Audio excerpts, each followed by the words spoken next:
В момента, в който едната го направи, при другата се отразява същото, което е страшно улеснение.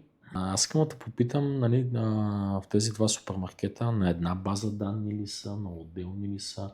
Ако трябва нещо да се направи в Тракия, можеш ли от Гагарин да го Да, направиш? абсолютно. С една сме, каквото се променя.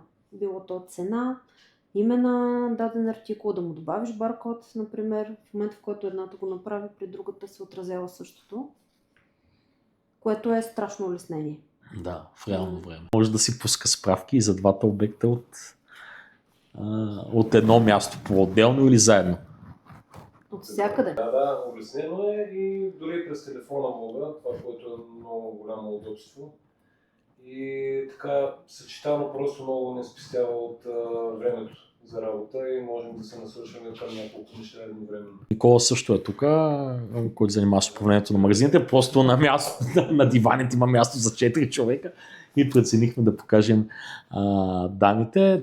Това, което той спомена е, че имаме динамични справки през мобилен телефон, да мога да гледаш оборотите, как върват, нали, типовете плащания и прочие. Абсолютно продажби, което Да. за нас е най-често пусканите справки. Пиковете. Продажби на за даден деня. артикул, да видим какво се случва с него.